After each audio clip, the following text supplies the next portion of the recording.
સર્વને મારા જય શ્રી કૃષ્ણ. આપ સર્વેનું મારી યુટ્યુબ ચેનલમાં હાર્દિક સ્વાગત છે.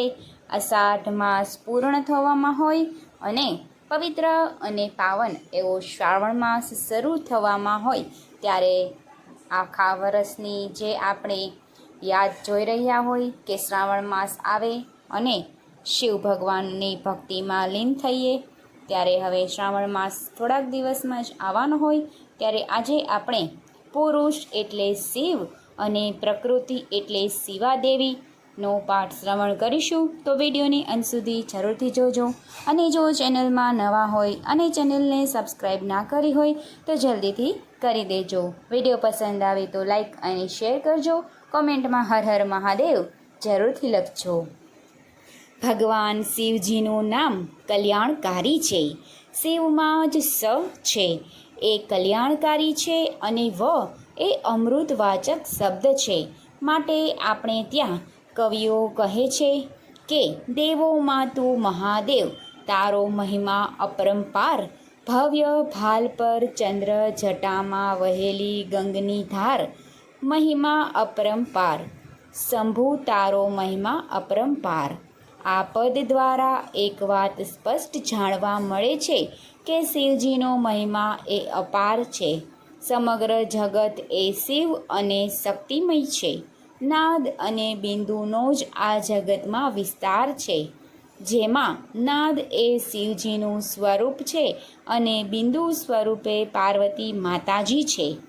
બ્રહ્માંડમાં જ્યારે કંઈ નહોતું ત્યારે શિવ અને શક્તિ હતા. શિવ શક્તિનું જે સ્વરૂપ છે એ નિર્ગુણ, નિરંજન અને નિરાકાર છે, પણ ભક્તજનો માટે થઈ અને તેનો સગુણ થઈ જાય છે. આપણી પ્રાચીન સંતવાણીમાં વર્ણવાયું છે કે ગુરુ મારા મહામંત્રનો મોટો મહિમા વખાણું, બ્રહ્માના ભેદ મારે. જેના ઋષિઓ જપતા જાપ એ મહામંત્ર એટલે ઓમકાર, જે મહાદેવજીએ પોતાના મુખારવિંદમાંથી પ્રગટ કર્યો છે. આ ભગતમાં આપણની પંક્તિઓ કહેતા ગુરુ મારા અસલ ગુણમાં નહોતા, કોઈ આધાર 50 કરોડમાં પાણી રે. નિરંજન હતા નિરાકાર, એમાંથી શક્તિ સરવાણી રે. શક્તિએ કીધો સમાગમ નિરંજન, વચન દીધા રે.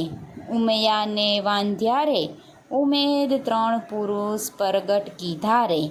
જ્યારે બ્રહ્માંડમાં કંઈ નહોતું તે સમયે મહત્તમમાંથી પુરુષ અને પ્રકૃતિનું સર્જન થયું.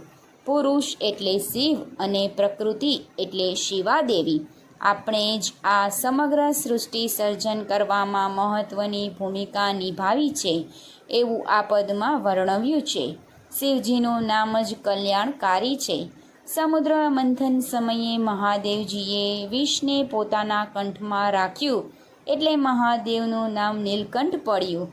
મહાદેવનો સ્વભાવ એવો છે એ કોઈના આંસુ જોઈ શકતા નથી, એટલે ભગવાનનું એક નામ પડ્યું આશુતોષ. મહાદેવજીના હાથમાં પિનાક ધનુષ્ય છે એટલે ભોળાનાથનું નામ પડ્યું પિનાક પાણી. મહાદેવજી ત્રણેય તાપોનો હરનાર છે, માટે તેમનું એક નામ પડ્યું શૂલ પાણી. બીજ રૂપી ચંદ્રમાં સ્વકાર ભોળાનાથ કર્યો, માટે એમનું નામ છે ચંદ્રશેખર. ત્રિપુર દૈત્યનો વધ મહાદેવજીએ કર્યો એટલે ભોળાનાથનું નામ પડ્યું ત્રિપુરારી. જટામાં ગંગાજીએ ધારણ કર્યા એટલે ગજાધર કહેવાયા. આ સમગ્ર પ્રસંગોનો સાર જોઈએ તો બ્રહ્માનું સ્વરૂપ નિર્ગુણ છે. ભક્તજનો માટે થઈ અને એ સગુણ થાય છે. સૃષ્ટિના સર્જન સમયે ભગવાન બ્રહ્માજી બને છે, પાલન સમયે ભગવાન વિષ્ણુ બને છે અને સંહારના સમયે એ જ ભગવાન રુદ્ર કહેતા શિવ બને છે. આવો જ ભાવ સંત મહારાજ પણ પોતાના પદમાં વર્ણવે છે. પ્રેમની ડોરે બંધાતો મારો વહાલ મોરે, છૂટવા ચાહે પણ અટકવાઈ જાય. અર્થાત જગતમાં મોટામાં મોટું જો કોઈ બંધન હોય તો તે પ્રેમ બંધન છે. દૈત્યોને તો ભગવાન પણ મારે છે, પણ ભગવાન ભક્તો માટે આવે છે.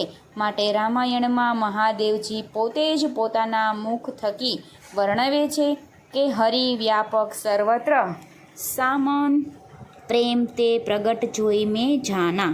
ભગવાન તો ઘણી જગ્યાએ વ્યાપક છે, એમને બોલવામાં માટે જરૂર છે પ્રેમની. ભગવાન શિવજીની ઉપાસના વિષ્ણુ ભગવાને કરી. ભગવાન નારાયણ જે લિંગની સ્થાપના કરી એ લિંગ હરીશ્વરના નામે પ્રસિદ્ધ થયું. હરિના ઈશ્વર એટલે હરીશ્વર. ભગવાન વેદવ્યાસજીએ પણ સદાશિવની ઉપાસના કરી. એમને જે લિંગ સ્થાપ્યું એ વ્યાસેશ્વર કહેવાયા. આમ ભગવાન શિવજી તો અજન્મતાને પણ સદ્ગુણ સ્વરૂપ ધારણ કરી મહાદેવજીએ લીલા ચરિત્રો કર્યા છે. એમને ઉપમન્યુના પ્રેમની પણ પરીક્ષા કરી છે અને પાર્વતી માતાજીના ભાવની પણ કસોટી કરી છે. એના માટે ભગવાન શિવજી નટ બની અને આવ્યા એટલે મહાદેવજી નટરાજ કહેવાયા. આ જીવ એના સાચા કોઈ પતિ હોય તો તે શિવ છે અને ભગવાન શિવજીનું એક રૂપ નામ એટલે પશુપતિ છે. એવા ભગવાન સદાશિવનું નામ દરેક ભક્તો માટે કલ્યાણકારી બની રહે છે. તો શ્રાવણ માસ આવી રહ્યો છે તો બધાને મારા હર હર મહાદેવ.